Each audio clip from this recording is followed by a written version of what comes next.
인간과 죄에 대해서 이야기를 해야 예. 이 예수님과 구원에 대해서 더 확실히 알고 또 의미가 있을 것 같아요. 그래서 순서를 좀 바꿔서 오늘 인간과 구원에 대해서 한번 살펴보도록 하겠습니다. 그래서 오늘 가장 중요한 포인트는 인간이 무엇인가를 아는 거죠. 인간이 무엇인가를 아는 것이죠. 그래서 뒷사님이 생각할 때 저 사람이 인간답다 라고 할 때 저 사람이 인간답다 할 때 인간답다 하는 말의 뜻은 무엇인가요? 뒷사님이 생각할 때. 예. 사변적으로 보면은 그냥 내가 생각하는 그 뭐 도덕 법규 이 안에서 그냥 내 눈 안에 들어오면 인간적인 거고. 근데 그래 그냥 그게 인간답다 하다못해 뭐 이게 이게 TV 같은 데 보면 관광국 그 아프리카 이렇게 물 없는 거 있잖아요. 물 없어서 이런 거 보면 인간 듣지 않잖아요. 막 흙물 먹고 이럴 때. 그러니까 내가 바라보는 거는 내가 상황에서 내가 누렸고 상황 그 안에서 그 안에서 인간답다라고 생각이 들어요. 그게 그냥 막 학문적으로 그렇게 막 고차원적인 건 모르겠고 그러니까 내가 지금까지 겪어온 거를 기준으로 봐서 또 내가 학문적으로 배워온 거 이런 거 통합적으로 봐서 문화적인 거 이렇게 해서 그냥 그게 인간답다 이렇게. 그러니까 인간다운 삶을 사는 것을 집사님 인간답다라고 생각하시는 거네요. 예. 그러니까 뭔가 어떤 새끼 밥을 먹고 어떤 제대로 된 삶을 영위할 수 있는 거. 그러니까 물질적으로도 조금 이렇게 안정적이고. 근데 어제 그 고린도 전서 6장 19절에 너희 몸은 너희가 하나님께로부터 받은 바 이거를 제가 어제 외웠거든요. 근데 아침에 운동하면서 그 말씀이 생각났는데 내가 하나님부터 이게 받은 물론 하나님의 선택해서 나왔지만 그 말이 딱 머리에 들어오는데 그러면은 내 몸 내가 이게 목사님들처럼 이렇게 굵게 심지가 굳어져가지고 다 생각하는 게 아니라 뜨문뜨문 들어오는 거죠. 그러면 내가 뭐 하나님 나는 그냥 나라고 생각했는데 그 말씀을 비추어서 보니까 뭐 당연히 하나님으로부터 나왔지만 그 말씀으로 비춰볼 때는 또 그렇다는데 그러면 나는 어떻게 살아야 되나 이 생각이 문득 들긴 하더라고요. 어렵더라고요 말씀이. 이 질문도 어려워요.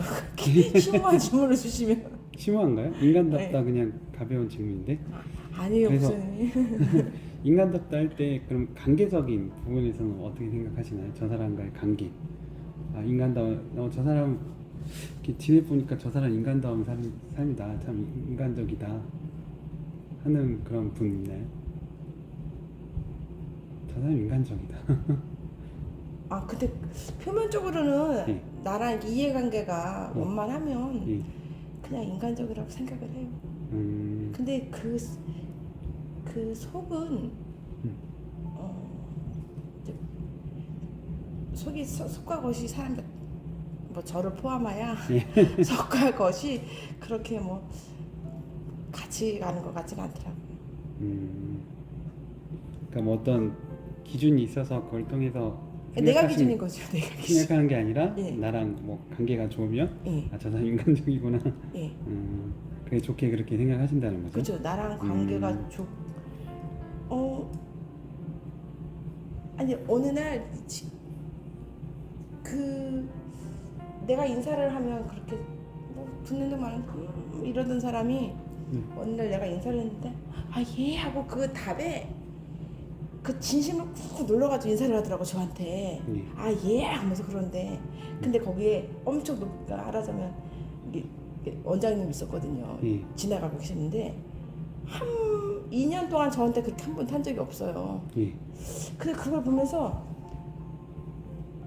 나이가 젊었으면 어머 사람 저렇게 속 따르고 겉따르냐 뭐 이랬을 텐데 나도 어떤 기회가 없을 뿐이지. 나도 저럴 때가 없지 않고 앞으로도 없다고 보장은 못하지. 이제 그런 생각은 들죠. 네, 그렇죠. 그래서 지금 말씀하신 걸 보면 이제 이게 기준이 없는 판단이 이랬다 저랬다 이 기준이 이어서 없죠. 예. 이어서 이제 좀 그냥 이 나를 중심을 통해서 이제 생각하는 거잖아요. 그래서 몇 가지 이제 문제가 있을 수 있는 거죠. 인간다운 삶을 사는 것이라고 한다면 그렇다면 이제 아까 말씀하신 대로 그렇게 가난한 나라에 태어난 뭐 그런 사람들은 인간적이지 못한 건가, 그렇죠? 인간적이 못하는 게 돼버린 거잖아요. 그냥 자기가 원해서 자기가 어떻게 말하고 행동한 결과에 따라서 그렇게 산 게 아닌데 그 사람은 인간적이지 못하게 된 거잖아요. 그러니까 그런 문제가 있고 또 반대로 그렇다고 그러면 나는 이렇게 우리나라에서 뭐 잘 먹고 새끼밥 먹고 옷 잘 입고 산다고 해서 나는 인간적인가, 그죠? 저기 나는 이렇게 다른 사람 이렇게 저렇게 불행 가운데 사는데 그건 상관없이 나만 행복하면 난 인간적인가라는 질문이 있을 수밖에 없죠. 첫 번째는 그렇고 두 번째는 나와의 관계에서만 생각을 하는 거니까 그러면 내가 악인이라고 친다면 문제가 있겠죠. 내가 악인이에요. 절대적인 악인이에요.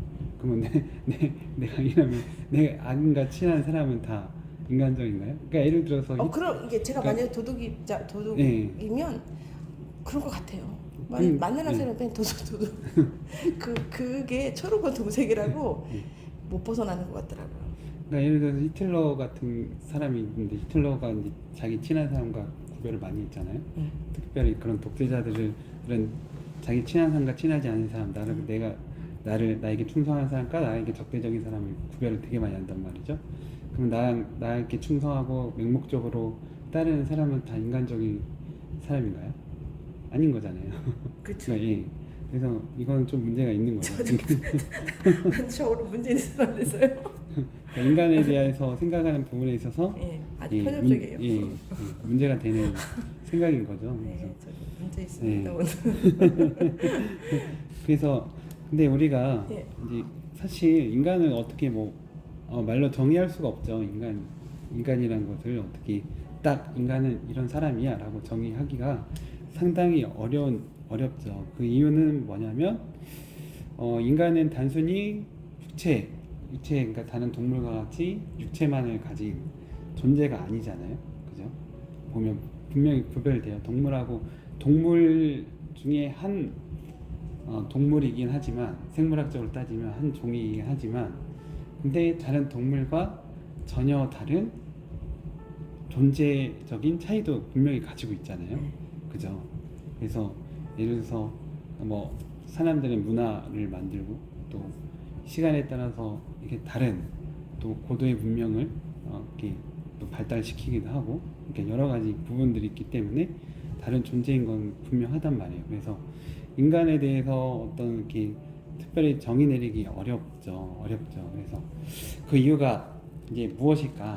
그 이유가 무엇일까 할 때 많은 사람들이 이제 뭐 철학자나 뭐 사회학자나 아니면 뭐 생물학자나 뭐 다른 과학자 뭐 문화학자 뭐 여러 가지로 인간은 이제 다 정의를 하죠. 그래서 뭐 예를 들어서 좀 어려운 단어이긴 하지만 뭐 호모사피엔스, 뭐 호모 에렉투스 뭐 그런 건 말이 많이 나오잖아요. 그 다양하게 막 정의를 내리고 있잖아요. 인간에 대해서. 근데 그런 다양한 의견들이 나옴에도 불구하고 그거에 대해서 확실히 이거다라고 답을 못 내리고 있어요. 그죠? 이거 인간은 딱 그런 존재다, 이런 존재다라고 모두가 이렇게 동의할 만한 어떤 그런 정의는 나오지 않고 있습니다. 이제 그 이유가 이제 우리는 이제 성경을 통해서 그 이유를 우리가 알 수가 있죠. 성경을 통해서 우리가 알 수가 있는데 왜 그럴까라고 봤을 때 보면 하나님이 인간을 창조하시는데 1장 26절이죠. 1장 26절 하나님이 이르시되 우리의 형상을 따라 우리의 모양대로 우리가 사람을 만들고 그들로 바다의 물고기와 하늘의 새와 가축과 온 땅과 땅에 기는 모든 것을 다스리게 하자 하시고 하시고 27절 하나님이 자기 형상 곧 하나님 형상대로 사람을 창조하시되 남자와 여자를 창조하시고. 예. 그래서 사람은 다른 이전의 창조물은 하나님 어떻게 창조하세요? 오직 말씀으로 창조하시죠. 그래서 짐승 같은 경우도 하나님이 이르시되, 그죠? 하나님이 이르시되 땅은 생물을 그 종류대로 내되, 이런 식으로 이르시되 말씀으로, 지금까지 말씀으로 창조하셨어요. 그죠? 근데 인간은, 사람은 어떻게 창조하셨어요? 하나님이 형상대로 창조하셨고, 이제 2장에 가면 이제 그 창조하신 모습에 대한 서사도 나오죠. 그래서 2장 7절에 나오죠. 여호와 하나님이 땅의 흙으로 사람을 지으시고 이것도 생기를 그 코에 불어넣으시니 사람이 생명이 된지라. 이것도 말씀으로 하신 거예요? 그게 궁금하더라고요. 아니 여기 나오잖아요. 여호와 하나님이 땅의 흙으로 사람을 지으시고. 이게 우리가 만들어서 이렇게 했다는 거예요? 아니면 말씀으로 그렇게 했다는 거예요? 아니, 말씀으로 지었다는 말씀으로 거예요? 한 게 아니죠. 말씀으로 한 건 하나님이 이르시되라고 나오잖아요. 하나님이 이르시되 천하의 물이 한 곳으로 모이고, 하나님이 이르시되 땅은 풀같이 맺는 채소와 각기 종류대로 씨가지 열매 맺는 나무를 내라 하시니, 하나님이 이르시되 하늘의 궁창에 각명체들이 있어 낮과 밤을 나뉘게 하고, 이르시되 라고 하는데, 예, 한 사람에 대해서는, 예, 사람에 대해서는 26절에 보면 하나님이 이르시되라고 했어요. 이르시되 우리의 형상을 따라 우리의 모양대로 우리가 사람을 만들고 다스리게 하자, 이렇게 말씀하세요. 그러니까 말씀으로 사람을 창조하신 것이 아니고 우리 이렇게 하자 의견을 내신 거에 대해서 이르시되는 말을 하고, 실제는 어떻게 창조하셨냐? 2장 7절에 여호와 하나님이 흙으로 사람을 지으시고 생기를 그 코에 불어넣으시니 사람이 생명이 된지라. 그러니까 직접 만드셨다는 거야. 예. 사람을 직접 만들었다는 거야. 예. 어떤 과정으로 만들었는지는 우리가 알 수 없지만 하나님이 직접 만드신 거. 예. 그렇다고 말씀을 창조하신 게 직접 안 만드신 건 아니지만 하여튼 차이점이 있는 거죠. 차이점이 있죠. 그래서 그 이유가 뭐냐면, 직접 만드신 이유는 하나님이 형상으로 만드시기 위해서 직접 만드셨다는 거죠. 그래서 그러면 우리가 인간이 무엇이냐라고 할 때 우리가 정의 내릴 수 없는 부분은 이 하나님 형상이라는 것 때문이에요. 하나님 형상. 예. 사람은 하나님 형상을 입고 있기 때문에, 하나님은 신비의 영역이잖아요. 그죠? 사람이 다 알 수 없는, 저번 시간에도 말씀드렸지, 완전히 알 수 없는 영역이기 때문에 사람에게도 사람이 알 수 없는 영역이 있을 수밖에 없는 거죠. 그 부분에 대해서 이제 7절은 생명이 되니라 라고 해서 생명이라는 표현을 쓰고 있어요. 그러니까 사람에게는 눈에 보이는 육적인 부분이 있지만 또 그와 더불어 뭐가 있어요? 하나님의 형상되게 하는 영적인 부분이 같이 있는 거예요. 같이 있는 거예요. 그래서 우리가 사람을 어떻게, 그러니까 지난 시간에도 하나님을 이렇게 어떤 우리 사고 저기로 이렇게 한정 지을 수 없듯이 사람도 역시 우리의 사고로 한정 지을 수 없는 존재인 거예요. 그러면 여기서 잠깐 그때 예전부터 궁금했는데요. 이렇게 내가 예수를 믿든 안 믿든 사람한테는 그럼 하나님의 영이 있는 거네요? 그쵸. 내가 예수를 안 믿어. 그래도 내 안에 하나님의 영이 있는 거네요. 이게 궁금하더라고. 아니죠. 그건 하나님의 영이 있다고, 그건 또 다른 부분이죠. 아, 그래요? 예. 그러니까 하나님 형상인 거지. 하나님이 영은 성령이잖아요. 성령이 있냐 없냐는 또 다른 문제인 거예요. 그래요? 그렇죠. 다른 영역이에요. 다른 부분이에요. 그래요? 예. 하나님이 생명을 불어넣어서 태어난 사람들 다. 아니 그건 그 모든 사람에게 영이 존재하도록 했다는 그러니까 그 저기가 아니라 예. 이 생명이 된이라는 것은 예. 다른 동물과 다른 존재라는 거예요. 다른 동물과 다른 존재인 것을 표현하는 말이고, 그리고 사람이 영적인 존재라는 거예요. 영적인 존재. 사람 안에 하나님의 영이 들어가 있는 게 아니고, 그러니까 하나님이 이렇게 풀어넣고 사람 안에 하나님 영이 쑥 들어온 게 아니고 이거는 영적인 존재가 됐다는 거예요. 영적인 존재. 사람이 영적인 존재를 창조하셨다는 거예요. 그 말이에요. 그러니까 이 사람 안에 하나님의 영이 있냐 없냐는 차원이 다른 문제예요. 예, 차원이 다른 문제예요. 그냥 모든 인간을 영적인 존재를 만들었다. 예. 그다음에 예수 믿을 때 성령이 들어오셨다. 네. 그렇죠. 아 그래요? 예. 그 영이 그 영이 아니에요? 예. 그렇게 생각하시면 안 돼요. 아 그래요? 예. 그렇게 생각하시면 안 되고 그러니까 하나님의 형상과 생명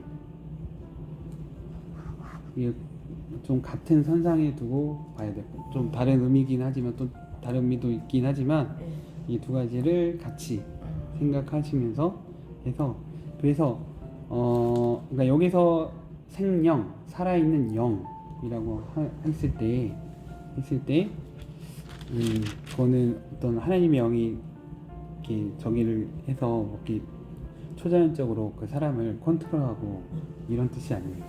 네, 뭐 무당이 귀신을 씌워갖고 그런 게 아니란 말이에요.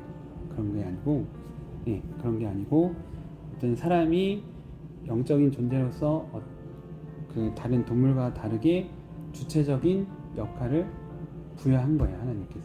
그러니까 하나님과 같은 완전히 하나님과 똑같지는 않지만 하나님과 비슷한 어떤 주체적인 역할을 할 수 있는 존재가 된 거예요.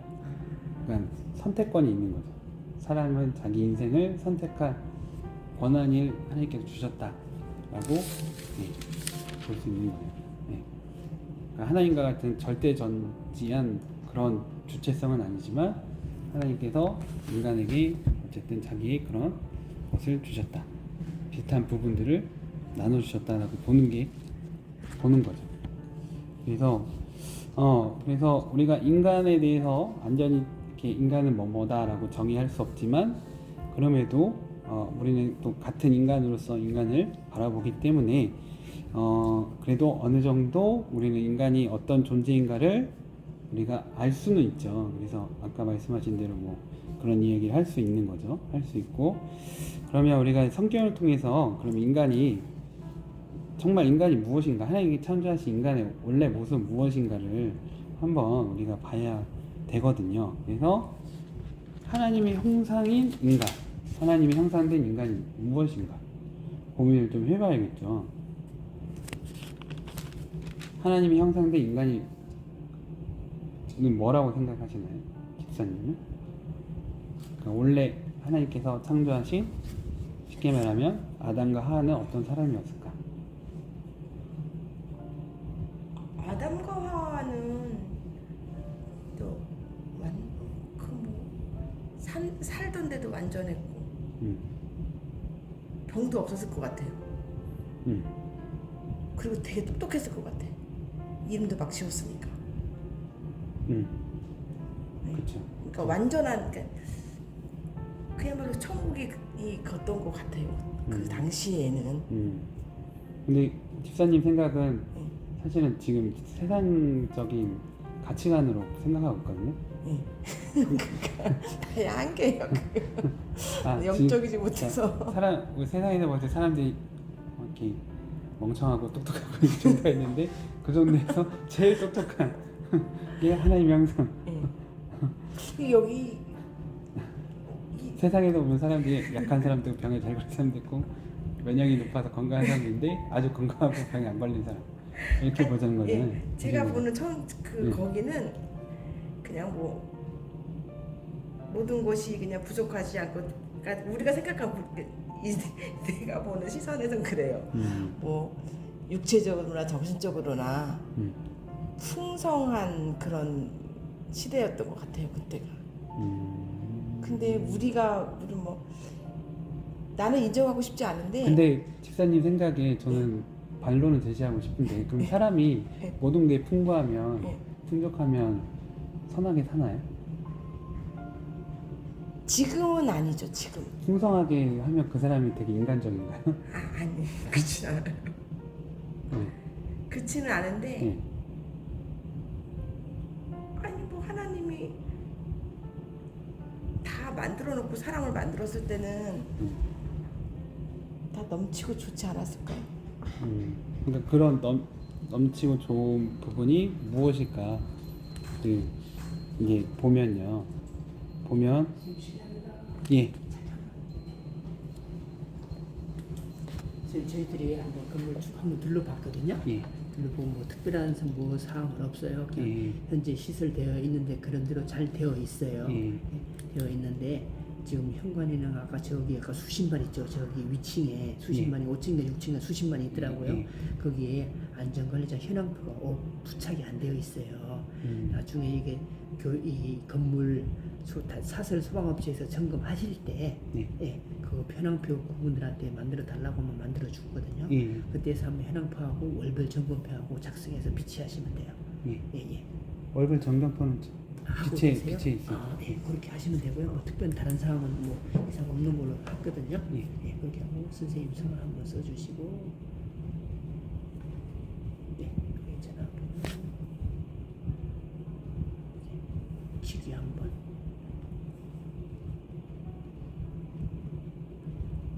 이렇게 성을 한번 더 해주세요. 네, 고맙습니다.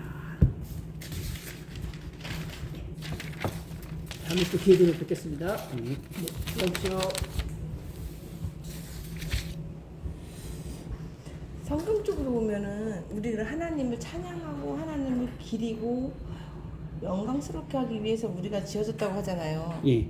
아 근데 그게 저는 이 믿음이 없어서 그런지 되게 그냥 내가 뭐를 나의 삶이 80이고 하나님이 한 20 정도 돼야 된다고 생각을 했는데 예.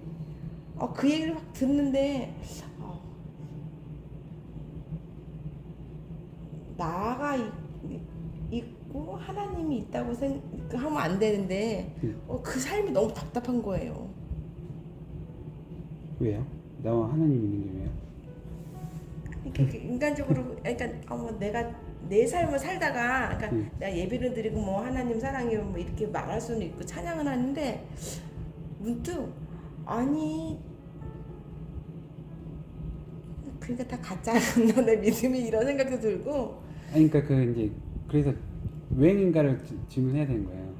그러니까 감정적인 거잖아요. 하나님과 내가 너무 있으면 지루해요. 지루하고 재미없고 너무 힘들 것 같아. 이건 감정이잖아요. 예. 근데 그 이유를 알아야죠. 왜 그런가? 근거 없는 감정일 수 있잖아요.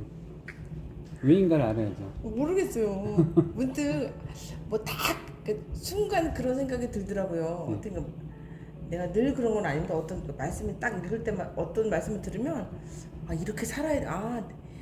내가 이렇게 하다가 일요일 날 큰 선심 써서 일요일이니까 주일 가야지 이렇게 생각하면 안 되는 거구나. 그렇게 하니까 내 인생을 좀 살아야 되지 않나 이런 내 인생이 왜요? 뭐 하나님과 나만 있으면 하나님이 내 인생을 못 살게 하시나요? 근데 말씀을 듣고 찬양 듣고 그러면 다 거기에 막 올인해야 될 것 같아요. 하나님 강요하시나요? 강요하신 적이 있나요? 아니요 없어요. 없는데 근데 왜 그렇게 생각하시죠? 양심이 좀 찔려서 아니 그러니까 그게 그러니까 감정은 이유 없는 감정은 없거든요. 그러니까 무언가 내 무슨 생각이 있었기 때문에 생각이 작용했기 때문에 이런 감정이 생기는 거기 때문에 그런 감정이 들 때 우리는 한번 왜 그러지? 생각을 해봐야 되는 거죠. 반드시. 왜냐하면 이게 내 생각인데 이 생각이 잘못된 생각인지 옳은 생각인지 점검해봐야 되고 또 이 생각이 어디서 왔는가를 우리가 봐야죠. 이게 성경에서 온 생각인지 하나님께서 나에게 주신 생각인지 아니면 이 세상에서 잘못된 생각을 나에게 유입해 준 건지 그거는 우리가 생각해야죠. 그러니까 우리가 그러니까 결국은 우리가 이렇게 교회를 다니고 어쨌든 성경을 열심히 읽고 하나님께 기도하고 하나님을 예배하는 삶을 사는 모든 것은 사실은 내가 제대로 된 삶을 살기 위해서예요. 그죠? 근데 내가 그런 거에 대해서 점검 없이 그런가 보다 그래서 난 이 정도만 신앙생활 해야지 이렇게 나도 모르게 선을 긋고 그 이상 나가지 않는다면 예, 그게 속는 거면 어떻게 되겠어요? 내가 제대로 삶을 못 사는 거잖아요. 제대로 된 삶을 그쵸. 못 살게 되는 거죠. 그 생각에 잡혀있기 때문에 절대 이 생각 한 개 밖으로 내가 나갈 수 없는 거예요. 문제는 뭐냐면 내 생각 그 가운데서 내가 있는 거는 내 선택이란 거예요. 하나님께서 강요한 적이 없어요. 너 그냥 그렇게 했어. 이렇게 하신 적이 없단 말이에요. 내가 그게 좋다고 생각하고 그 안에 내가 있는 거예요. 그러니까 이거에 대해서는 선택의 결과에 대해서는 책임이 당연히 있을 수밖에 없는 거죠. 네. 그래서 제가 왜 인간을 질문해야 된다고 말씀드린 거고, 우선 이제 이걸 주제로 가면 또 되게 길어져서 우선 하나님이 이제 말씀을 보면 26절에 처음 나온 게 뭐냐면 우리 형상을 따라라고 했어요. 그러면 하나님의 형상인데 우리라고 표현을 썼단 말이에요. 그죠? 이 우리가 누굴까요? 이걸 알아야 되거든요. 예. 우리를 알아야 되는데 이거는 이제 답이 있는데 이건 삼위일체 하나님을 말한 거거든요. 그러니까 성부, 성자, 성령의 형상, 삼위일체 하나님의 형상을 따라 만들자라고 했기 때문에 그러면 사람에게 있어서 삼위일체의 그런 하나님의 모습들이 반영된 거죠. 그게 제일 중요한 부분은 그 부분이란 말이에요. 하나님의 첫 생각에서는 우리의 모양이 처음 나왔잖아요. 그래서 이 성경에 또 처음으로 기록했다는 것은 이 부분이 제일 중요하다는 거예요. 그래서 우리 형상이라고 할 때 우리라는 표현이 있고 삼위일체 하나님을 생각한다면 그리고 나서 27절에 보면 사람의 형상대로 사람을 창조하시되 남자와 여자를 창조하시고 라고 나오거든요. 그죠? 예. 그래서 삼위일체의 형상에서 가장 중요한 부분은 관계예요. 관계. 그러니까 성부 하나님, 성자 하나님, 성령 하나님이 서로 다른 인격을 가지고 있음에도 불구하고 그분이 한 존재로 계시잖아요. 그와 같이 남자와 여자는 다르잖아요. 그죠? 다른 인격이지만 남자와 여자가 사랑의 관계를 통해서 하나 된 사람으로서 하는 게 이게 하나님 형상에서 가장 중요한 부분인 거예요. 예. 그래서 이 하나님의 형상에 있어서 가장 중요한 부분은 관계이자 사랑이다 라고 할 수 있는 거죠. 관계이자 사랑이다 라고 할 수 있는 거예요. 그래서 그러니까 제가 서두에 집사님 거 생각이 좀 문제가 있다는 게 뭐냐면 이게 다 혼자의 생각이거든요. 내 기준이고 내 나를 통해서 판단하는 거기 때문에 이거는 지금 하나님 형상과의 여기하고는 좀 안 맞아요. 그러니까 관계적으로 생각해야 되고 사랑의 이런 적으로 이제 인간적인 부분이 뭔가를 생각을 해야 되거든요. 그러니까 아버지와 아들, 네. 그 관계가 정말 사랑으로 아름다운 것이 인간적인 거예요. 쉽게 말하면 엄마와 딸 아니면 남편과 아내, 네. 그러니까 형제끼리 누나와 동생 이런 관계가 아름다운 관계인 게 그렇게 살아가는 사람이 인간적인 거예요. 네. 인간적인 거. 그래서 쉽게 말하면 아무리 부자일지라도 그 집안에서 맨날 그 재산 갖고 서로 싸우고 그거 갖고 다투고 경쟁하고 질투하고 시기하고 누가 많이 가졌네 누가 뭐 저길 했네 썼네 이런 걸로 계속 어떤 갈등 관계에 있는 거기는 그 사람들은 인간다운 삶을 못 사는 거예요.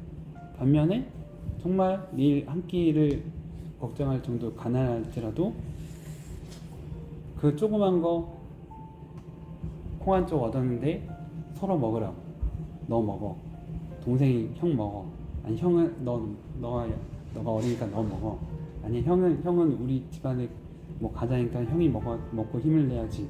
이렇게 서로 양보하고 서로 이렇게 챙겨주고 하는 사람들이라면 그 사람은 어떤 사람일까요? 훨씬 인간적인 사람인 거예요. 그 사람이. 예. 그래서 인간적이라고 할 때는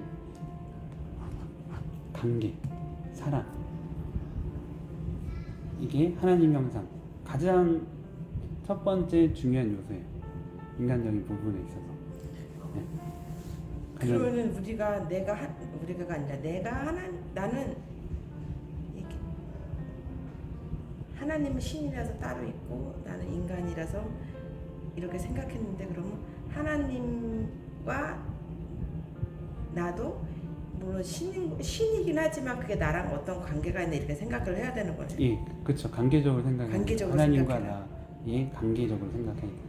하나님은 뭐 이렇게 하늘에서 이렇게 내려다보시면서 나를 이렇게 통치하고 뭐 이렇게 그 세상의 왕들이, 역사적인 세상의 왕들이 백성들을 이렇게 내려다보면서 뭐 너 이거 해 뭐 너 이거 안 해서 혼나야 돼 이런 식의 그게 아니고, 하나님과 나가 사랑의 관계로서 정말 친밀하고 사랑하고 배려하고 서로를 위하는 마음으로 그런 충만한 그런 관계적인 존재인, 서로가 그런 존재인 거예요.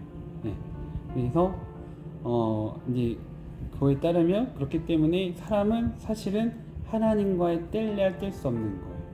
그러니까 쉽게 말하면 이제 가장 하나님과 우리 관계에 있어서 가장 많이 비유되는, 완전히 그거 동일하진 않지만 가장 많이 성경에서 많이 비유되는 관계는 부모와 자녀잖아요.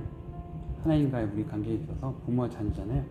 부모와 자녀의 관계가 이렇게 항상 하나님과 우리 관계에 있어서 제일 많이 비유가 되냐면, 세상의 인간관계에서 제일 사랑의 관계로 묶여 있는 거는 부모와 자녀잖아요. 그죠? 제일 가까운 거예요. 하나님과 우리 관계에 있어서. 그리고 부모와 자녀의 관계는 뗄래야 뗄 수가 없잖아요. 그죠? 내가 부모 싫다고 해서 부모하고 딱 이게 끊었다고 해서 정체성이 생기지 않아요. 부모가 있기 때문에 내가 있는 거잖아요. 그죠? 부모가 있기 때문에 내가 있고, 또 부모의 삶의 이유와 목적이 거의 자녀이기 때문에 또 이 관계가 끊어지지가 않아요. 예. 그래서 하나님과의 나의 관계에서도 그와 비슷하다는 거죠. 끊어질 수 없는. 그리고 이걸 끊으면 사실은 진짜 삶의 이유와 목적이 사라지는 거예요. 진짜 삶의 이유와 목적은 완전히 사라지는 거예요. 예. 그래서 관계의 부분에 있어서 하나님은 사람을 창조하셨다. 즉 그러니까 하나님이 할 일이 없어서 인간을 창조하신 것이 아니에요. 이 세상을 만든 것이 아니고, 하나님께서 왜 창조하셨냐면, 이 성경이 이제 말씀을 쭉 창세기부터 요한계시록 읽고 통해서 이 말씀을 다시 성경적으로 바라본다면, 삼위일체 하나님과의 관계가 너무나도 사랑으로 뜨거워요. 네, 성부, 성자, 성령의 이 사랑이 너무나 뜨거워서 이 사랑이 넘침으로 인해서 이 사랑을 더 함께 나눌 수 있는 존재를 만들었는데, 그게 사람인 거예요. 우리예요. 예, 우리인 거예요. 그러니까 남녀가 서로 사랑해서 자녀를 낳듯이 약간 그런 개념인 거예요. 사람을 만든 거는 삼위일체 하나님이 사랑이 너무나 뜨겁고 하나 되고 하기 때문에, 이 사랑을 우리 하나님 안에서만 한 게 아니라 뭔가 이것을 다시 이 세상에서 실현시키고 뭔가 나타낼 수 있는 존재로서 사람을 만든 거예요. 그래서 관계, 하나님이 형상이라고 했을 때는 제일 중요한 부분은 관계예요. 그래서 이런 부분으로 이제 생각한다면, 이 28절에 모든 생물을 다스리라 하는 부분도, 그러니까 우리 인간적인 생각으로, 세상적인 생각으로, 그러면 내가 이 생물들을 함부로 하고 어떻게 내가 필요한 대로 이렇게 내가 취하고 뺏고 착취하고 이런 걸로 생각하는 게 아니라, 하나님이 우리를 다스리듯이 사랑으로 우리를 대하듯이 우리도 생물들을 대해야 되는 거예요. 관계적으로. 사랑의 차원에서 그렇게 세상을 하는 것이 이제 하나님 형상인 거죠. 예, 하나님 형상. 그래서 하나님이 그 이유 때문에 뭐예요? 29절에 보면 음식을 주는데 음식의 먹거리를 뭘 주신 거예요? 모든 채소와 씨 가진 열매 맺는 모든 나무를 너에게 주니 너희의 먹거리가 되리라 하시면서 육식을 주시진 않았어요.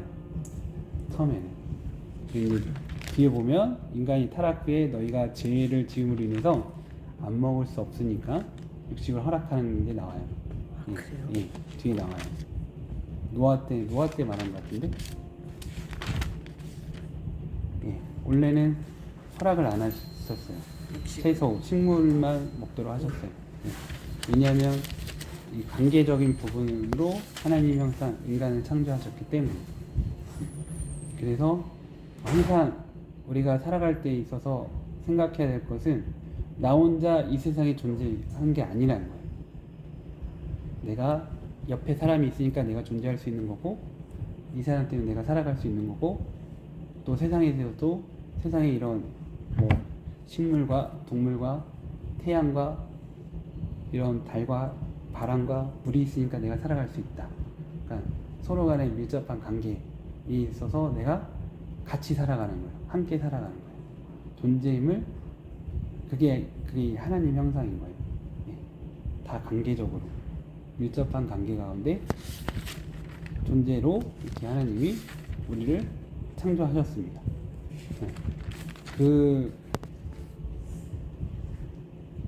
네. 그래서 이런 부분에서 보면 그래서 하나님과 관계가 중요했기 때문에 하나님께 예배드리는 삶을 살아야 되고 이 예배가 온전한 하나님께서 기뻐하시는 관계, 하나님께서 원하시는 사랑의 정말 서로 사랑으로 이렇게 하나 되고 함께 되는 그런 예배가 되면 이 사랑을 통하여서 하나님께 받은 사랑을 통하여서 다른 사람에게 이 사랑을 나눠주는 거예요. 우리가 사랑을 나눠주는 거예요. 그래서 이제 보시면 에덴 동산에서 그래서 물이 흘러가는 모습이 나오거든요. 2장 8절에 여호와 하나님이 그러니까 사람이 생명이 되니라 하고 8절 말씀이 나오거든요. 여호와 하나님이 동방의 에덴 동산을 창설하시고 그 지으신 사람을 거기 두시니라 이렇게 말씀하시잖아요. 그러니까 에덴 동산을 두시고 그 중앙에 사람을 두셨어요. 사람을 두시고 그 다음에 10절에 뭐가 나오냐면 강이 에덴에서 흘러나와 동산을 적시고 거기서부터 갈라져 내 근원이 되었으니. 그러니까 이 사람이 에덴 동산이 있다면 에덴 동산에 사람이 있고 이 사람 여기 가운데 서 있으면 이 네 갈래로 강이 흘러가요. 지금 성경 말씀이 표현한 표현은 그러면 이 강이 뭐예요? 온 세상을 적시는 거예요. 흘러나와 동산을 적시 거기로 갈라져서. 그러니까 물은 생명을 상징하잖아요. 그러니까 이 생명, 하나님의 사랑. 그러니까 사람이 하나님을 예배해서 그런 하나님의 임재하신 뭐 이런 걸 통해서 이 받은 것을 세상으로 흘려보내는 존재로 창조하신 거예요. 그래서 이거를 이제 28절에 정복하라, 다스리라 이런 것들을 우리 생각으로 진짜 우리가 폭력을 통해서 정복하고 힘으로 정복하고 내리누르고 이런 의미가 아니에요. 사실 그런 의미가 아니라 그런 저기 하나님의 사랑을 보여주라고 우리 하나님 형상으로 인간을 만드신 거죠. 그래서 이걸 알면 인간의 제약에 대해서 이제 알게 되는 거예요. 그러니까 관계적으로 생각하지 않고 나 독단 내 자신만 생각하는 게 제가 시작하는 거죠. 그래서 보면 2장 18절에도 보면 사람이 혼자 사는 것이 좋지 아니하니 말씀이 있잖아요. 사람이 혼자 사는 것이 좋지 않니. 하나님 보기 안 좋다고 했어요. 그죠? 근데 앞에서 보면 하나님 창조하시고 보시기 좋았다 하는데 18절에 하나님이 이르시되 사람이 혼자 사는 건 좋지 아니하니. 보시기 좋지 않다고 말씀하시거든요. 그러니까 혼자 나만 잘 살면 돼. 나만 괜찮으면 돼. 이게 아니란 거죠. 이건 보기 안 좋다는 거예요. 안 좋던데 보면 죄를 지을 때 뭐예요? 하와가 혼자 있죠. 그죠? 하와가 혼자 있을 때 뱀이 틈타고요. 또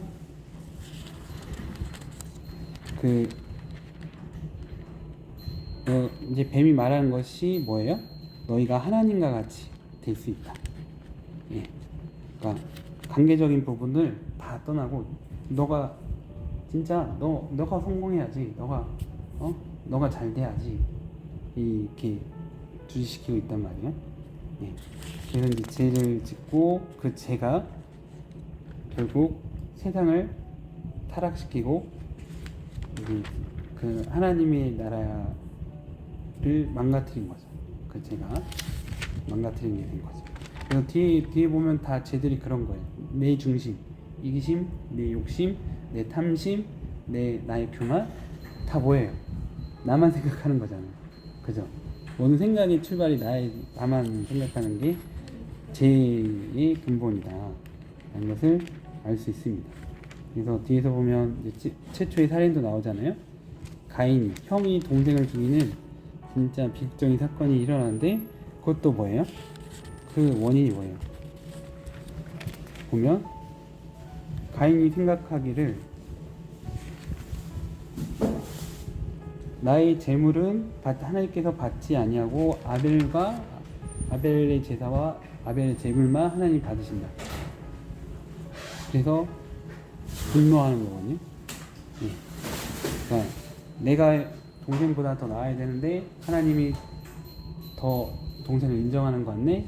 그러니까 나의 그런 잘못된 생각과 제됨은 생각하지 않고 내 중심으로 자기가 판단자가 돼서 하나님 돼서 나보다 어떻게 나를 이렇게 제끼고 더 위에 설 수 있어 이렇게 해서 그 아벨을 죽이는 거잖아요. 인간의 죄는 내 중심에서 이제 비롯된다. 나 중심에서 비롯된다는 것을 알 수 있습니다. 그래서 그러니까 내 중심으로 해서 이 세상의 일을 판단하고 내 중심으로 해서 사람을 판단하는 게 얼마나 위험한지를 성경은 항상 얘기하고 있습니다. 그래서 심지어는 하나님께 뭐라고 말씀하세요? 너희가 원수를 갚지 말라 라고 말씀하시잖아요. 하나님께 맡겨드리라. 하나님께서 심판하신다. 예, 라고 말씀하시죠. 예. 왜냐하면 이렇게 심판하는 사람들은 본인이 의롭기 때문에 정의롭기 때문에 내가 생각해서 하지만 그 결과 더 큰 죄악을 저지르는 경우가 너무나 많아요. 대표적인 게 뭘까요? 성경에서 보면 예수님을 십자가에 죽인 거예요. 그쵸. 예. 사람들은 그 예수님을 십자가에 죽인 사람들 자기가 옳다고 생각한 거예요. 그 사람들은 나는 하나님의 율법을 지키기 위해서 예수님을 심판한 거거든요. 예. 근데 성경은 뭐예요? 가장 악한 짓을 한 거예요. 그 사람들은 가장 악한 짓을 한 거예요. 왜 그렇게 됐을까? 내 생각, 내가 봤을 때 예수님은 세리와 청리와 어울리고 모든 죄인들과 가까이 하는구나. 그래서 저 사람은 죄인이다. 그리고 우리의 율법을 지키지 않는다. 뭐 예를 들어서 안식일에 병자를 고친다던가, 그죠? 병자를 고친다던가, 뭐 제자들이 배고프면 이렇게 길가에 곡식 먹는 거 율법 안 지킨다. 또 여러 가지 이렇게 사역도 뭐 이렇게 죄인들을 섬기다 보니까 아무래도 제자들이 너무 바빴을 거고 그 어려운 환경에서 봉사를 했을 거 아니에요. 근데 그렇게 하는데 막 그러면 배고프고 막 뭐 씻을 물도 없고 그러면 어쩔 수 없이 손도 안 씻고 음식을 먹게 됐을 때 그거 보고 장로의 유전을 지키지 않는구나 이런 식으로 판단하고 예수님을 저 사람은 안 돼. 우리 유대 사회를 망치는 사람이다.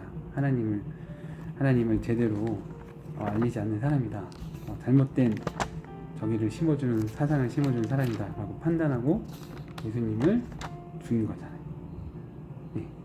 죄가 없으시면 결국 그래서 내 생각, 내 판단이 하는 게 제 본원이라 할 수 있고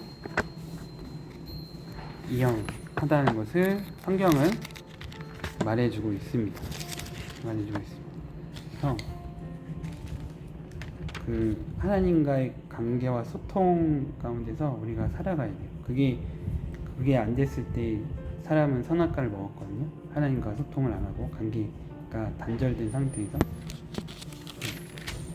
그렇다면 이제 또 한 가지 이제 시간은 좀 없지만 또 중요하게 이야기해야 될 것은, 그러면 그렇게 사람을 타락한 죄는 어디서 온 건가?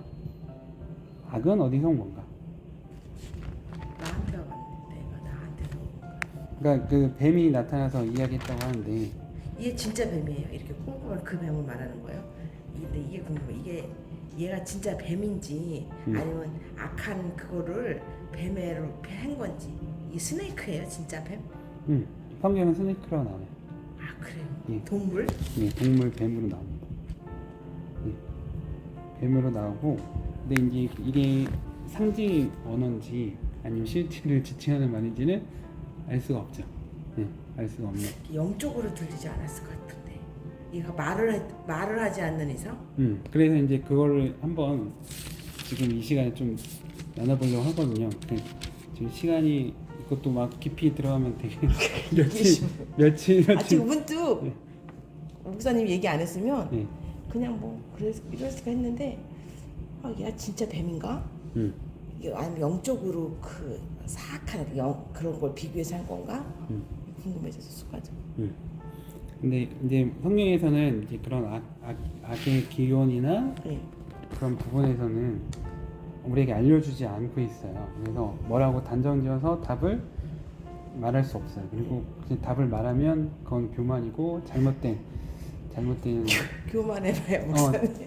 아니, 교만한 게 아니라 그 잘못된 이단으로 들어가는 걸 수가 있기 때문에, 예를 들어서 이 악에 대해서 어떻게든 사람이 납득할 수 있게 설명하면 이게 뭐가 연결되냐면 하나님이 선하지 않는 분이 되는 거예요. 내가 악을 정하니까. 아니, 악을 정한 게 아니라 악이 어떻게 생겨나는가를 그걸 어떻게든 설명하려고 하면 그러면 뭐 하나님이 무에서 이 세상을 창조하셨기 때문에 그러면 하나님이 악도 창조하셨다는 거랑 결부가 돼버리거든요. 하나님 악 안 만들었어요? 하나님이 악을 만들어서 하나님이 악한 분인 거죠. 그쵸? 그럼 누가 만들었나? 전선한 분이 아닌 거죠. 그럼 성경의 진술과 틀려요. 하나님 신실하시고 하나님 선하시고 하나님 이렇게 성경은 계속 고백했는데 예. 그런 반대된 논리가 나올 수밖에 없어요. 그럼 좋게 만들었는데 좋은 게 악이 됐나? 그것도 하나님 불완전하다는 게 나타난 거예요. 그치, 좋게 만들었는데 얘가 좋게 나쁘게 된 거니까 변질됐으니까. 변한 거니까. 하나님 불완전한 분이가 되는 거예요. 그래서 악에 대해서는 설명은 그냥 성경에 나온 대로 그런가 보다라고 생각하고 가야지. 그러니까 예를 들어서 뱀이 뭘까, 진짜 뭘까, 이 부분을 아무리 파헤친들 답이 안 나고, 쉽게 말하면 목사님 아실 줄 알았는데. 답이 안 나고, 중요한 거는 이런 악이 실제 세상에 존재한다는 거죠. 그러니까 뱀 같은 존재로서 우리에게 나타나서 이런 잘못된 생각을 집어넣어주고 미혹하고 사람을 하여금 그런 잘못된 길을 선택하게 하는 무엇인가가 존재한다는 거죠. 그건 이제 실제한다는 것을 성경은 써놓고 있는 거죠. 그래서 이 악에 대해서 이렇게 할 때 우리는 악에 대해서 어떻게 생각해내냐면, 그러니까 악이 어디서 왔을까? 악의 기원은 우리가 알 수 없어요. 이건 알 수가 없는 거고, 이걸 너무 사람이 납득할 수 있도록 설명하려면 잘못된 신앙으로 빠져들어요. 신앙으로 빠져들어요. 그래서 이거는 위험하다. 악의 기원은 모르는 걸로, 알 수 없는 것으로 하되, 뭐를 우리가 인정해야 되냐? 악의 실체는 인정해야 된다. 악이 실제로 이 세상에 존재하고 있다는 것은 인정해야 된다. 라는 것을 그러면은 하와가 뱀의 말을 들은 거는 뭐 그 우리 뭐라 그러지 그런 거를 왜 나의 의지? 나의 의지로 악을 선택한 거잖아요. 그렇죠. 예. 그러니까 제가 되는 거죠. 그러면 하나님이 이 악도 만드신 거예요? 그 이 악은 어디서 나온 거예요? 그러니까 그건 알 수가 없다고. 이 악도 예. 그게 다 같은 말이 아까 제가 그거를 이거는요? 같은 말이에요. 네. 뭐 그러니까 그렇지 하나님은 선하시니까 악을 만들 리가 없고 근데 악은 있고 하와도 악을 선택했고 몰라요.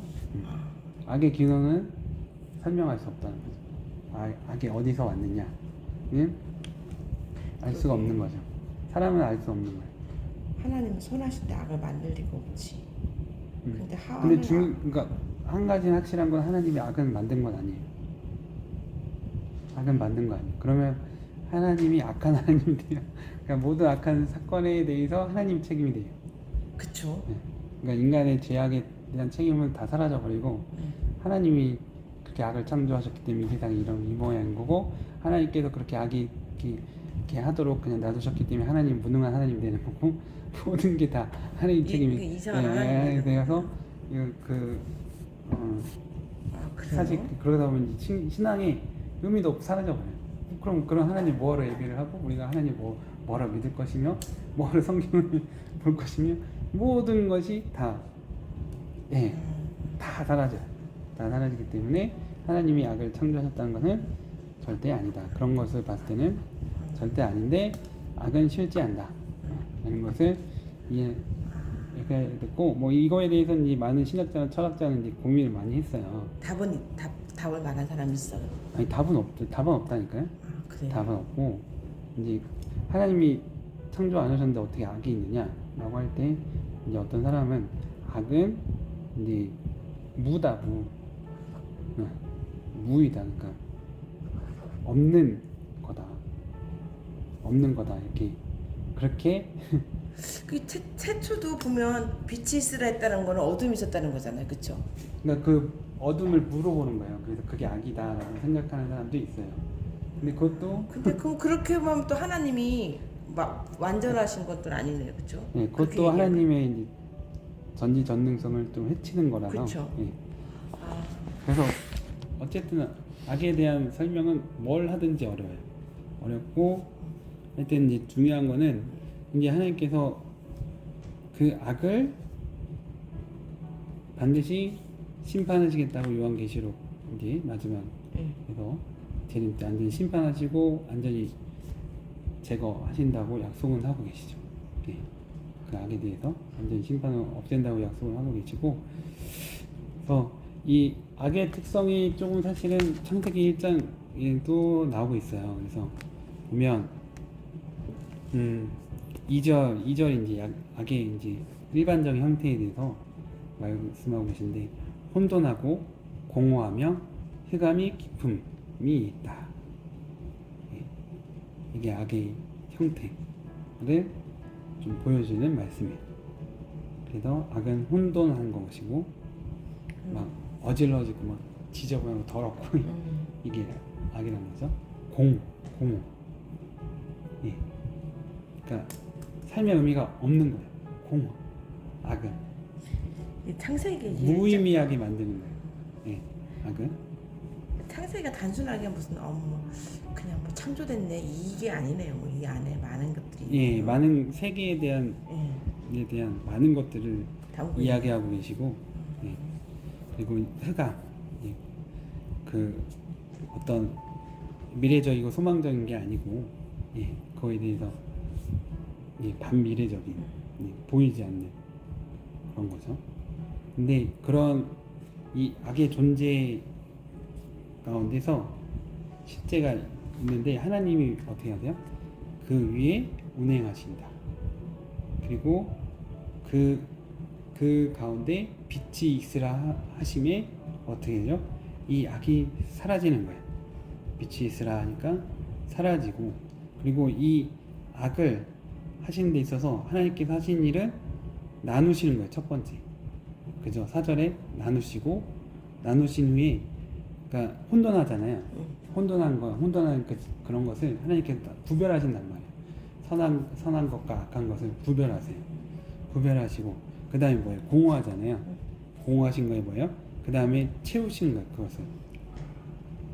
그래서 보면 이제 이 첫째 날하고 셋째 날은 나누시는 거, 구별하시는 거, 창조하실 때 그 장면이 나고, 이제 넷째 날, 다섯째, 여섯째 날은 그 나누신 그 생긴 그 공간에 채우시는 거예요.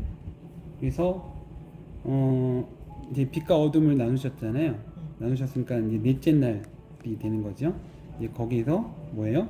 그러니까 낮에는 해, 그러니까 빛이 있는 데는 해를 채우시고, 밤, 어둠이 있는 곳에는 달과 별을 채우시고, 이렇게 되고, 이제 다섯 번째는 이제 둘째 날에 그 위와 아래로 나누셨잖아요. 물 위와 아래로. 그래서 궁창에는 뭘 채우는, 하늘의 궁창에 뭘 채우신 거예요? 새를 채우시고, 이 물에는 뭘 채우신 거예요? 물고기를 채우시고. 예.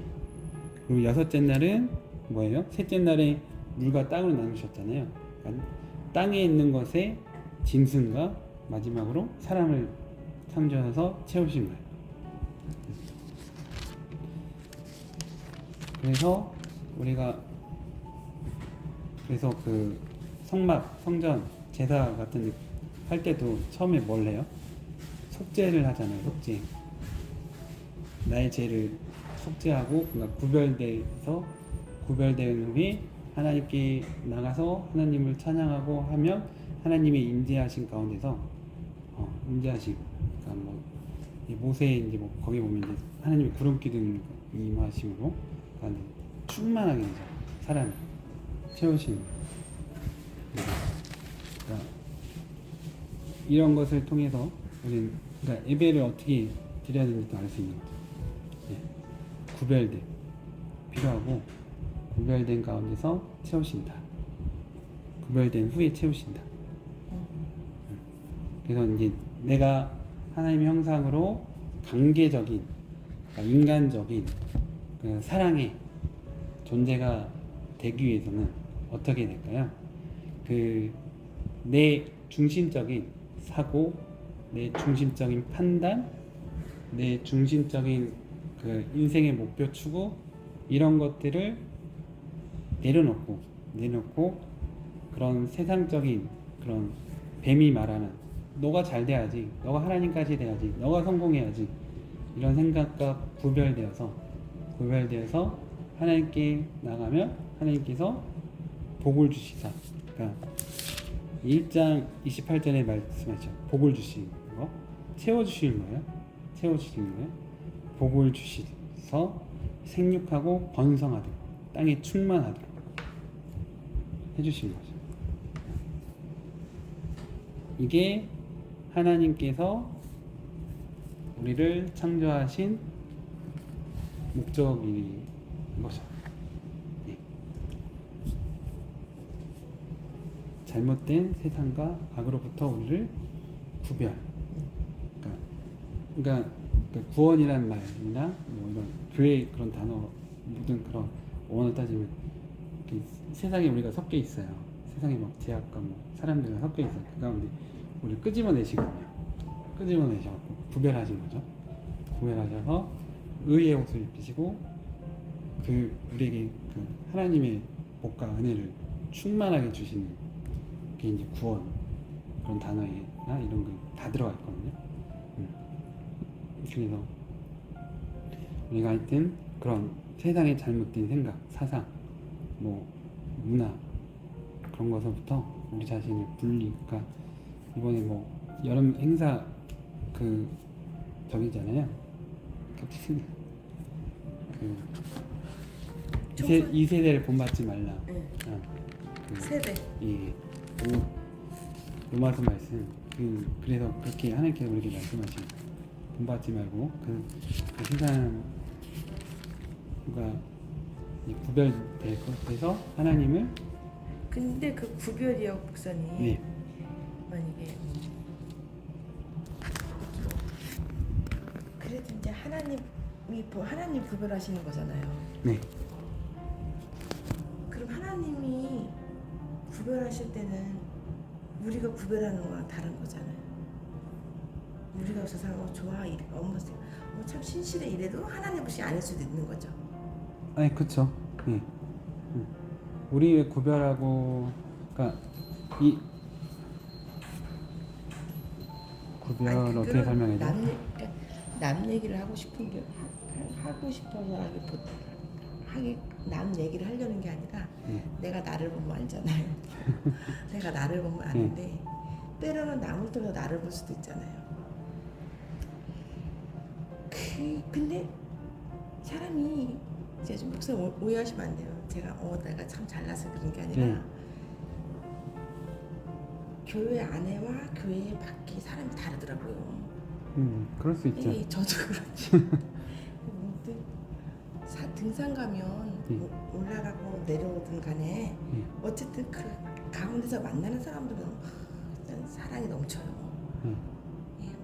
조금만 가면 돼요. 조금만 내려가면 돼요. 어쩌고저쩌고 해요. 근데 딱 내려오면 다 쌩까고 살벌하잖아요. 근데 물론 이제 적어도 미치지 못하는 사람의 눈으로 봤을 때 제가 어느 날 목욕탕에 갔는데 제게 뭐 소소한 걸 부탁했는데 쌩까고 간 사람들이 있더라고요. 근데 나중에 여기 와서 보니까 여기 교회 사람들이더라고요. 이제 우리 교회 사람 아니더라도 근데 교회에서는 평판이 엄청 좋아요. 근데 저도 사람이니까 내 잘못도 보지만 아이씨 뭐 이러면서 아니 하나님이 목숨을 걸고 우리를 샀다는데 저런 사람도 구원해 줘야 되나? 한편으로는 그러면서 아니 억만장자가 그 뭐 100원, 20원, 1000원 이렇게 우습지 조금 흠 있다고 또 그거 용서 안 하겠어? 이러 제가 왔다 갔다 하는 거예요. 그러니까 내가 확신도 없지만은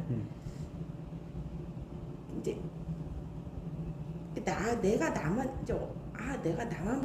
봐야지 그러는 거죠 제가. 왜냐면 자꾸 비교하게 되고 저딴 거 저런 게 아니면 내가 완벽하면 그런 게 아닐 텐데 나도 부족한 걸 아니까 내 믿음 내가 내 믿음을 지켜야 되겠다라고 생각은 하지만 그게 되게 어렵더라고요. 근데 목사님 이게 직업이면 우리하고 내면이 다를 거 아니에요. 목사님. 아니요, 내면은 비슷하죠. 다 같은 인간인데, 그래요? 같은 인간인데, 그러니까 뭐 지사님 말도 시기, 질투, 뭐 미움 다 있을 수 있어요. 있을 수 있고, 뭐 그러니까 이제 목회자들도 사고를 치는 거 아니에요? 같은 사람이니까. 근데 이제 목회자이기 때문에 교회 지도자이기 때문에 그 죄에 대한 책임은 더 큰 거죠. 그 평신도보다 더 큰 건데, 그러니까 내면은 비슷한 거고요. 저는 그래서 그 사람 어떤 사람을 미워하게 되면 걔로 인해서 내가 자꾸 죄짓는 마음이 생기는 거예요.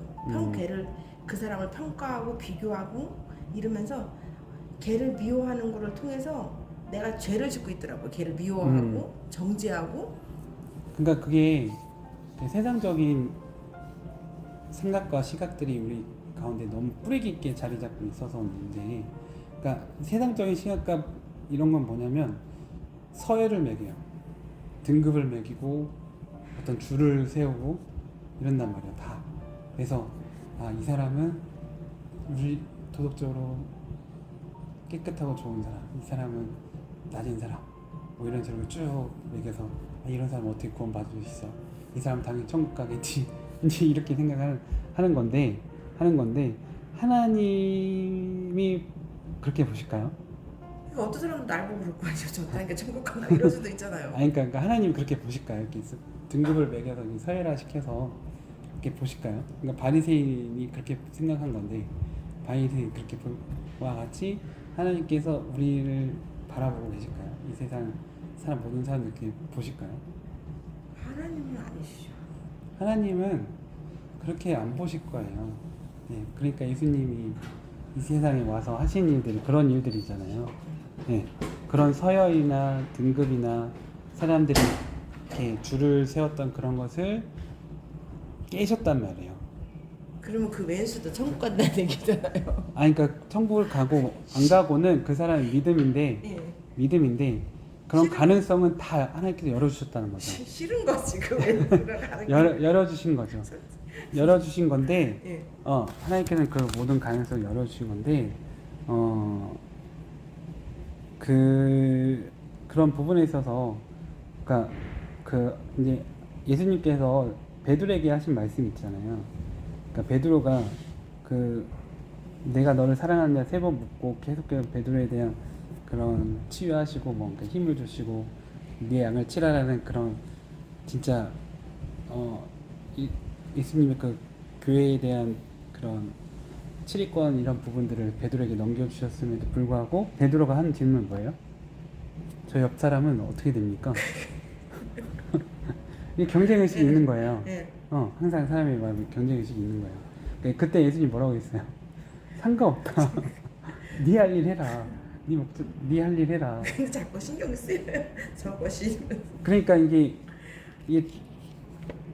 그 우리가 원죄에서 벗어나기 쉽지 않은 거죠. 그러니까 베드로도 그렇기 때문에 우리도 그렇게 세상을 벌어들이게 되는 거고, 왜냐하면 이제 그게 어디서 또 하냐면 하나님은 풍성하신 하나님이시잖아요. 풍성하신 하나님인데 우리는 왜 그렇게 생각하게 되냐면 이게 왜 경쟁에 대해서 생각하게 되고 저 사람 어떻게 천국 갈 수 있어? 저런 사람이 천국 가면 나는 안 갈래? 뭐 이렇게 생각하는 모든 근원에 하나님이 풍성하셔서 모든 사람에게 충분하게 나눠주실 구원의 상급이나 하늘의 상급이 다 있으시고 하시는데 우리는 항상 부족하게 보는 거예요. 부족하게 보는 거예요. 그러니까 저 사람을 차지하면 내게 없어져. 그런 마음이 있는 거예요. 저 사람을 차지하면 내 거는, 내 영광은 없어지는 거야. 이게 있는 거예요. 네.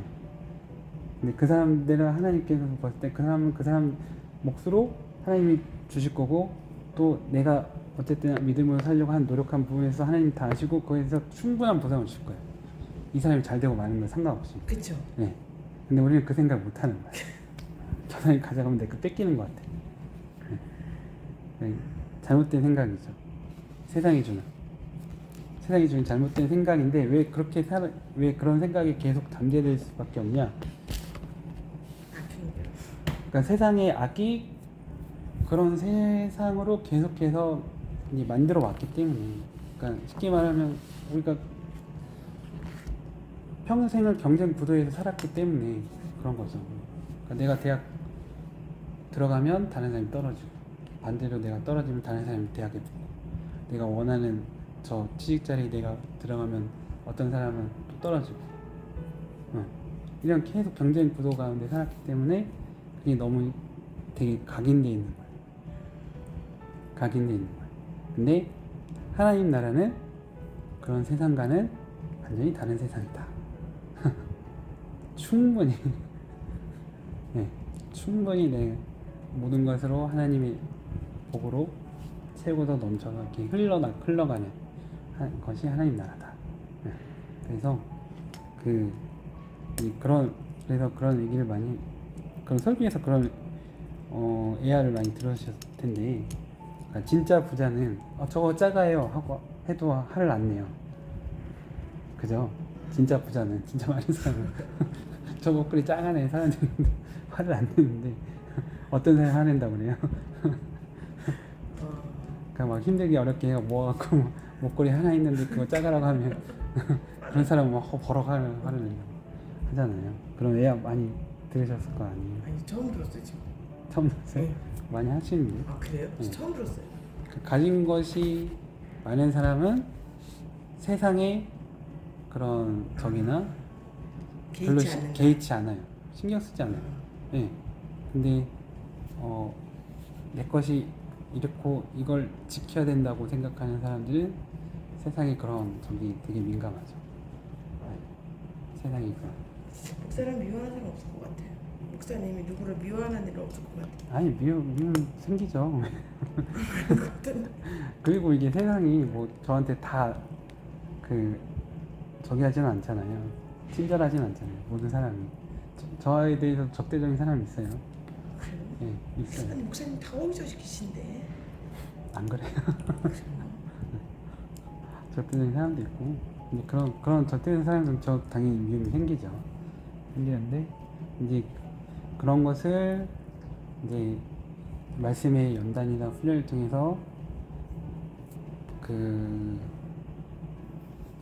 이렇게 잘 승화시킨 사람은 이제 더 높은 단계의 믿음의 단계로 가는 거고, 그렇지 못하면 이제 계속 그 가운데 괴롭힘을 당하는 거죠. 괴로운 거죠. 항상 그런 일은 계속 수시로 똑같이 존재하잖아요. 뭐 이 사람 뭐 사라진다고 해서 그런 문제 아닌 사라진 게 아니라 또 다른 적대적인 사람이 또 나타나서 또 괴롭히고 하니까 그런 삶보다는 이제 성경에서 말한 거는 이거를 하나님 말씀으로 성령의 능력으로 극복하고 내가 정말 하나님께서 나를 존귀하게 계시고 하나님께서 나에게 충분한 보상을 주셨다는 것을 믿음으로 가짐으로 인해서 뭐 적대적인 사람이 나타나든 뭐 어떤 상황이 내가 원하지 않는 상황이 일어난다 할지라도 그걸 믿음으로 이제 충분히 저기 하면 그 상황이 계속 닥쳐도 그걸로 인해서 내가 괴로울 일은 없죠. 그러니까 그런 삶을 내가 살기를 추구하느냐 선택하느냐 아니면 난 여전히 옛날과 같이 쪼잔하게 뭐 조금 뭐라고 했다고 상처했고 저 사람 죽이고 막 이러면서 나 막 미움 속에 내가 괴로워하고 이렇게 사느냐 그거는 나의 선택의 문제다. 예? 맞아, 그런 것 같아요. 성경은 너의 선택의 문제다. 너는 뭘 선택할래? 하나님께서 질문하시는 거죠. 그러니까 하나님께는 이렇게 강요하시는 분은 아니에요. 너 이게 옳으니까 너 이거 반드시 이거 해야 돼 이렇게 해갖고 하시는 분이 아니라, 그러니까 아담과 하와한테는 선악과를 주신 이유가 그거잖아요. 너가 뭘 선택할래? 예, 이거잖아요. 그러니까 선택의 자유가 없는 삶은 진정한 행복이 아니기 때문에 하나님 선택의 자유를 주세요. 이제 그리고 그거에 대한 책임도 얘기하세요. 너가 이렇게 좋은 것을 선한 것을 나와 함께하고 나와 더불어하고 나와 고난당하기까지 선택한다면 나는 거기에서 이러한 것을 주겠다. 나는 이런 걸 약속할게. 더 큰 거 30배, 60배, 100배 이런 걸 약속할게. 대신 나와 함께하지 않고 세상에 편하고 세상에 좋은 것을 선택할 수 있어. 그래서 그때는 잠깐 좋을 수 있어. 단 사탕 먹는 거 같이 잠깐 좋을 수 있지만 그 이후에는 내가 너를 도와줄 수 없기 때문에, 내가 그렇게 선택해서 내가 너를 도와줄 수 없기 때문에 너에게는 계속해서 괴로움, 해결되지 않는 괴로움, 해결되지 않는 고민들, 해결되지 않는 근심과 걱정들, 불안함들이 너를 따라갈 거야. 이렇게 말씀하시는 거죠. 너 뭘 선택할래? 하시는 거죠. 그래서 내가 이걸 선택한다면 계속 끊임없는 불안과 근심과 걱정과 미움에 사로잡혀서 사는 거고, 아니면 이 믿음의 길을 선택해서 그래서 하나님이 나를 정말 사랑하시니까 나에게 충분한 무엇인가를 주실 거니까 지금은 아프지만 더 큰 은혜와 행복, 기쁨을 주신 길을 선택하면 이거를 더 뛰어넘는 삶을 살아가는 거죠. 네. 그래서 그걸 위해서 하나님은 때로는 그래서 시험도 우리에게 용인하시는 거예요. 그러니까 아브라함이 계속해서 시험 당하잖아요. 그런 시험을 당하다가 결국은 이삭을 하나님께 바친 이후에 모든 삶의 문제를 극복해버려요. 그러니까 창세기에 보면 아브라함이 이삭 바치기 전에 많은 인생의 문제를 겪잖아요. 그러다가 이삭을 하나님께 드리면은 그런 아브라함이 괴로워했다는 부분이 안 나와요. 진술이 안 나와요. 아브라함 믿음으로 이 모든 것을 뛰어넘는 거예요.